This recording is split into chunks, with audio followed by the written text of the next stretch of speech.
berpasukan, berganding tangan, bertingkatkan taraf kesihatan. Secara profesional khidmat diberi, kecemerlangan matlamat kami.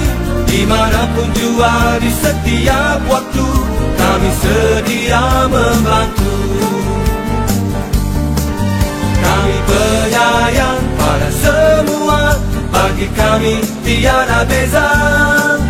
Bertanggung jawab amalan kita, kesihatan dan maruah dijaga. Bangsa yang sihat, aset negara, kualiti hidup dipelihara. Berpasukan, berganding tangan, bertingkatkan taraf kesihatan. Secara profesional khidmat diberi, kecemerlangan matlamat kami. Dimanapun jua di setiap waktu, kami sedia membantu. Kami penyayang pada semua, bagi kami tiada beza. Bertanggung jawab amalan kita, kesihatan dan maruah dijaga. Secara profesional khidmat diberi, kecemerlangan matlamat kami. Dimanapun jua di setiap waktu, kami sedia membantu. Dimanapun jua di setiap waktu, kami sedia membantu.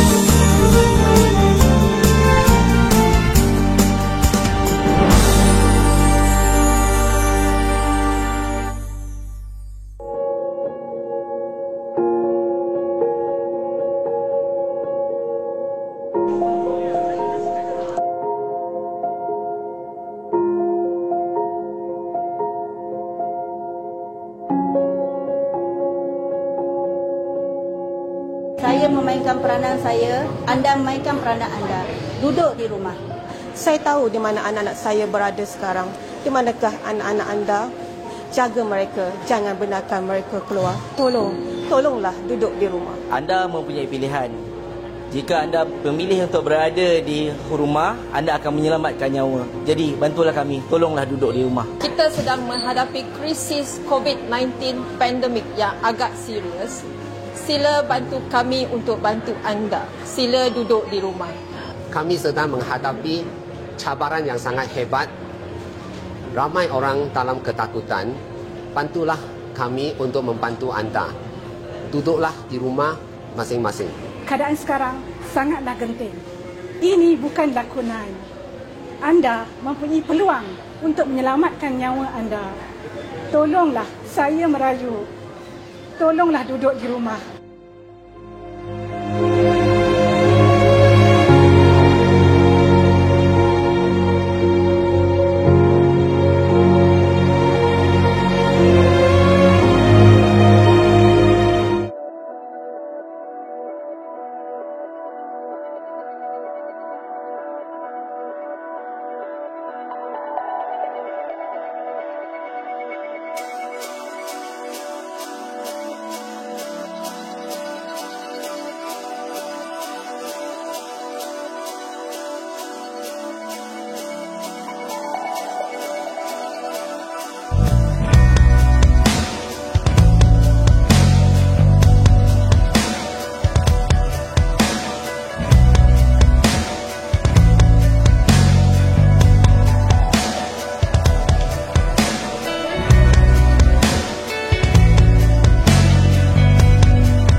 tolong dengarkan ya. Saya menyanyi satu lagu untuk kita orang. Mata orang faham itu lebih baik.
Tengok orang macam ni lah bahaya tau.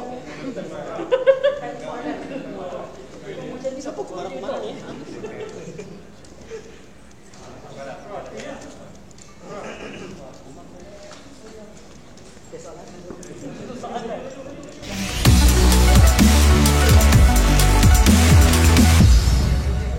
Ada orang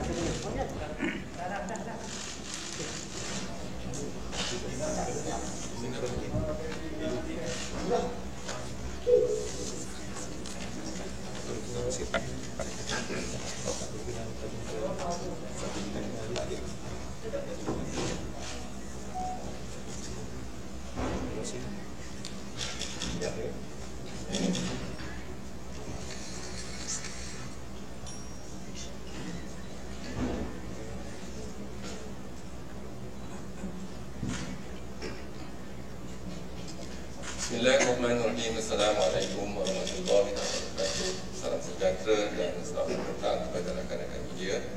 Berdiri bersebaris dengan saya adalah Datuk Dr. Raizat, Datuk Dr. Hisham Shah dan Datuk Tong Chi Kiong.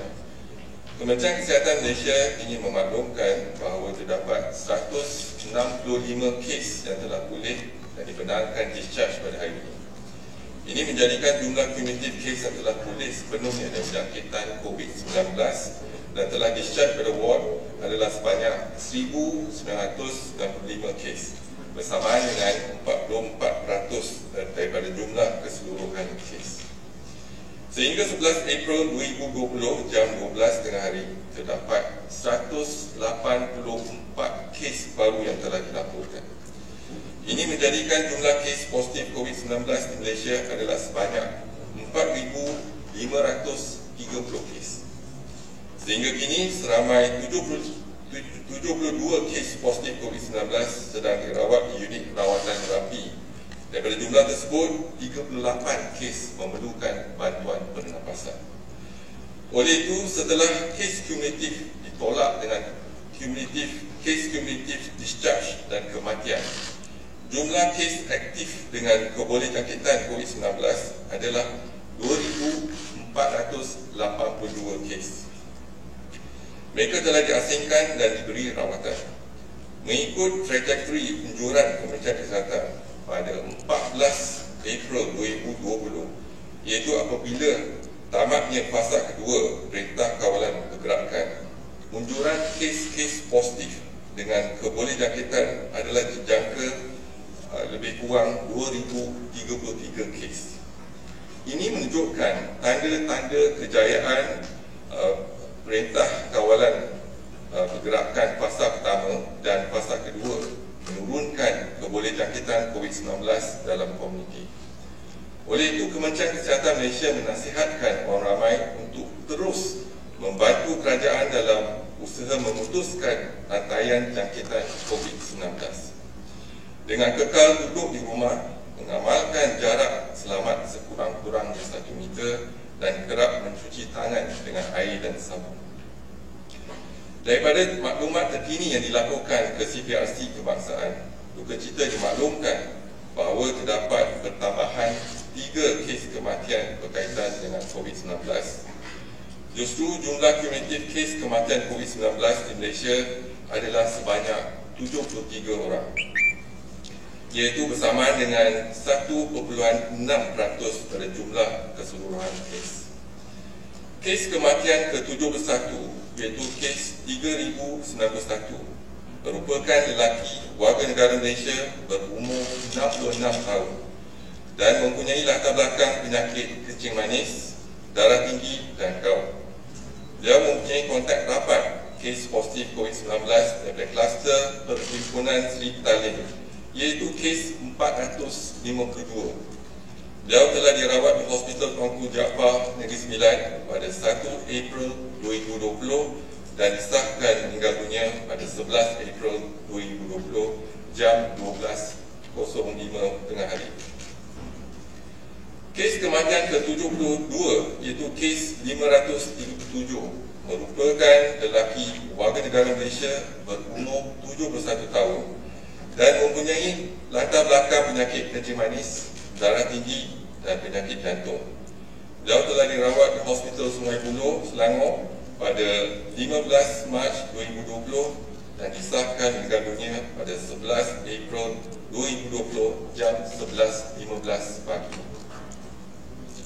Kes kematian ke-73 iaitu kes 2,399 merupakan lelaki warga negara Malaysia berumur 63 tahun dan mempunyai latar belakang penyakit darah tinggi.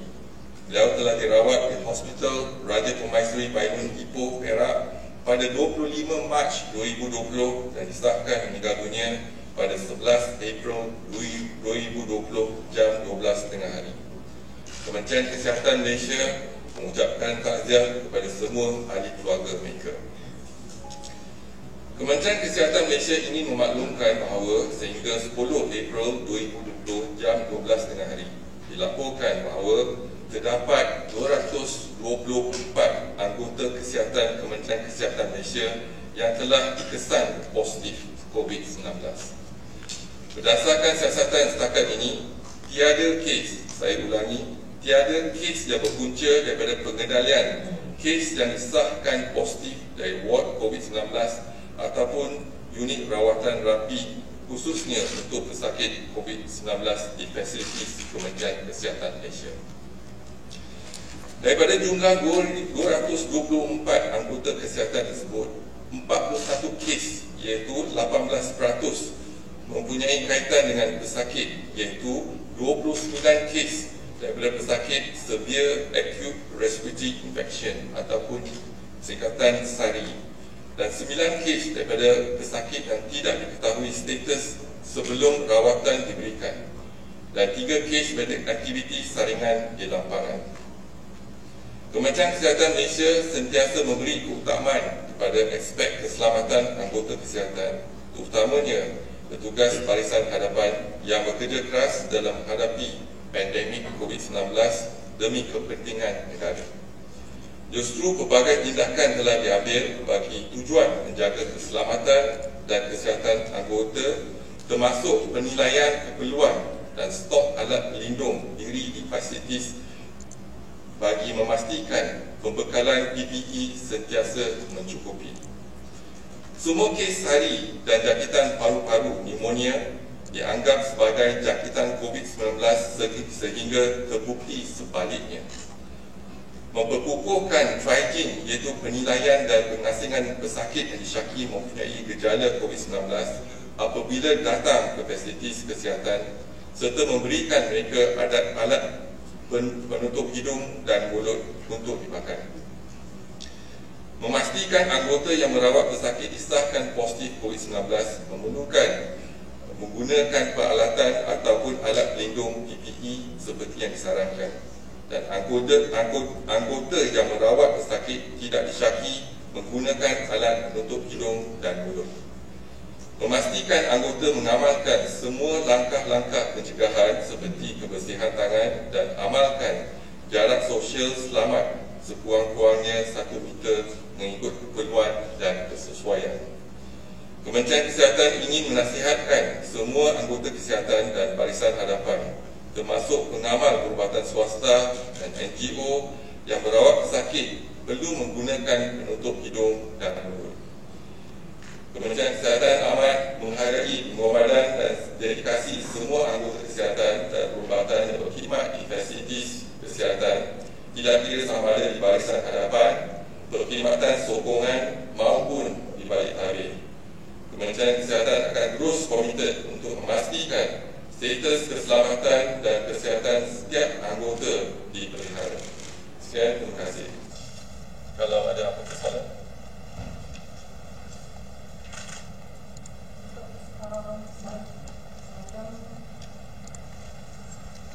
Semalam kemarin PPM ada sebut pasal untuk benarkan sektor gunting rambut semua di operasi selepas ni, tapi kita tahu yang close contact dan sebagainya itu kan, jadi adakah KPM akan menasihatkan semula kerajaan atau macam mana? Saya pasti ramai rakyat Malaysia yang terkesan dengan PKP fasa 1 dan 2. Dan apa yang penting, kita sedang berjuang memerangi COVID-19 ni. Dan kita masih belum menang, tetapi apa yang penting ialah tindakan kita selama ini. Dan kita telah dapat tanda-tanda kejayaan menurunkan kes. Dan antara tindakan kita yang telah dilaksanakan pada fasa pertama dan kedua yang menunjukkan tanda-tanda kejayaan kita menurunkan kes ialah kawalan sepadan. Yang kedua, kawalan pergerakan, larangan perhimpunan dan juga amalan penjarakan. Jadi kalau kita lihat semula, semua tindakan kita seharusnya diperketatkan untuk fasa ketiga. Dan dari segi perancangan untuk membuka ataupun menghadkan pergerakan, Kementerian Kesihatan mensyurkan kita kekalkan apa yang tindakan yang telah kita laksanakan pada fasa 1 dan fasa 2. Mungkin perancangan boleh dijalankan, tetapi mungkin pelaksanaan ditangguhkan sementara. Maknanya adakah KPM menyarankan supaya ditangguhkan kebenaran operasi mulut kedai kencing? Jadi perancangan kita sekarang ni, kita juga kena lihat kalau selepas fasa ketiga, apakah tindakan kita. Jadi perancangan bermula dari sekarang untuk kita laksanakan mungkin selepas fasa ketiga. Dan yang penting kita sentiasa memantau dari segi data-data kita seharian, dan untuk kita melihat sama ada kita capai tak anjuran Kementerian Kesihatan untuk mengurangkan kes kes COVID di negara kita. Datuk, cadangan Kementerian Pengajian Tinggi, cadangan Kementerian Pengajian Tinggi mengenai pelajar yang pulang ke kampung. Begitu juga cadangan kita kepada Kementerian Pengajian Tinggi, memandangkan kita memasuki fasa yang penting, iaitu fasa ketiga, iaitu kita perlu memperketatkan lagi kawalan kita untuk menurunkan kes. Dan pada unjuran kita mungkin akan berjaya sekiranya semua rakyat Malaysia bersama-sama dengan Kementerian Kesihatan untuk memastikan kita memperketatkan tindakan fasa 1 dan 2, dan semoga tindakan fasa ketiga kita dapat jaya untuk mengurangkan kes. Jadi dalam unjuran kita tidak mustahil, tetapi kita kena berusaha bersama. Datuk, setuju ke tak cadangan itu? Cadangan kita, nasihat kita pada Kementerian Pengajian Tinggi ialah bersabar, mungkin dalam seminggu 2. So sekurang-kurangnya dalam tempoh seminggu kita akan melihat data-data yang terkini. Jadi kalau kita ada data-data yang terkini untuk tempoh seminggu dalam fasa ketiga, jadi kita boleh memberi nasihat kepada Kementerian Pengajian Tinggi. Datuk, kita kan sedang nanti PKP ini nanti ditamatkan which we do not know when. Adakah kementerian akan nasihatkan ke industri-industri ini semua boleh terus start balik semula ke ataupun berperingkat-peringkat untuk kurangkan risiko? Jadi kalau kita kena rancang untuk tindakan kita selepas fasa ketiga. Mungkin selepas fasa ketiga kita mungkin tidak dapat kembali pada kelaziman kita dalam kehidupan. Dan mungkin ada nasihat Kementerian Kesihatan kepada semua ialah kita perlu mengamalkan penjarakan yang selamat, yang pertama. Yang kedua, mungkin kita tidak ada perhimpunan. Jadi perhimpunan akan membawa mereka bersama ataupun rakyat yang berhimpun. Jadi keberangkalian untuk jangkitan ataupun keboleh jangkitan COVID-19 ni akan berlaku. Jadi kita perlu memutuskan rantaian jangkitan COVID-19 walaupun selepas PKP.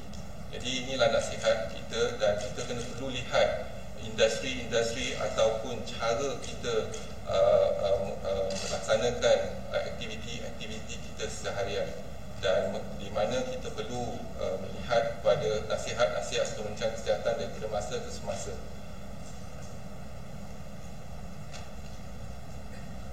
Ada lagi soalan?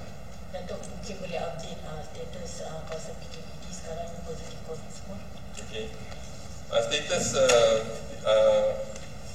EMCO ataupun PKPD yang telah kita laksanakan ialah jumlah kes positif, contohnya di Keluang ialah 183 kes, iaitu ada pertambahan 7 kes baru. Dan Bandar Baru Ibrahim Majid ada pertambahan 7 kes baru, iaitu 145 kes ya. Dan lain-lain lokaliti masih sama. Dan pecahan jumlah ikut mukim ialah Ulu Benut 160 kes, Keluang 18 kes, Macap 4 dan Nyong 1. Dan di kawasan Ulangan ialah jumlah kes positif Ulangan ialah 387 kes. Semalam kita melaporkan 376 kes. Dan Kampung Sungai Lui kekal 92 kes. Bukan Kampung Sungai Lui 295 kes. Semalam kita laporkan 281 kes. Pecahan ikut mukim di kawasan Ulangan ialah Ampang 62 kes, Beranang 11, Ceras 46, Ulangan 108 kes, Kajang 149 kes, Semenyih 11 kes, dan Hulu Semenyih tak ada kes. Kematian ada 1 kes di kawasan tersebut. Dan di Menara Plaza City One, jumlah disaring ialah 2,054 orang ya. Dan jumlah kes positif Menara Plaza City One kekal 30 kes. Manakala Malayan Mansion jumlah disaring ialah 783 setakat ni, dan jumlah kes positif Malayan Mansion ialah 4 kes. Dia ada pertambahan kalau dibandingkan dengan semalam. Selangor Mansion jumlah disaring ialah 898 orang, dan jumlah kes positif ialah 43 kes, iaitu pertambahan 32 kes. Datuk, Jika sektor perkhidmatan gunting rambut dan kesihatan sosial, apakah SOP diteruskan? Apakah SOP untuk mengelakkan penularan, jarak selamat, langkah pencegahan dan adakah untuk mengelakkan peribakan di premis berkenaan dan adakah saringan dan defleksi akan dilakukan di premis? Jadi kalau kita lihat pada isu tersebut, yang penting ialah mengurangkan boleh jangkitan di kalangan komuniti. Jadi virus tu kalau kita boleh kurangkan dalam komuniti, yang mana kita jangka dengan ujuran kita, kalau kita bekerjasama dan semua rakyat Malaysia patuh pada perintah duduk di rumah, mungkin kita boleh kurangkan jangkitan COVID-19 dalam komuniti. Dan apabila COVID-19 telah kurang dalam komuniti, barulah kita boleh lihat bagaimana dengan nasihat Kementerian Kesihatan, sistem ataupun cara sedia ada untuk kita melaksanakan aktiviti-aktiviti mungkin kita kena ubah, dan juga kita akan memberi nasihat dari masa ke semasa kepada semua peringkat dan juga industri.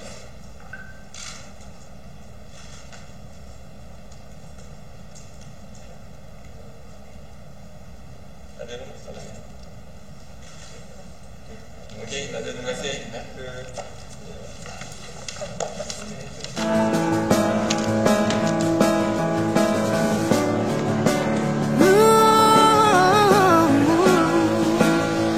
Demi negara yang tercinta, dicurahkan bakti penuh setia.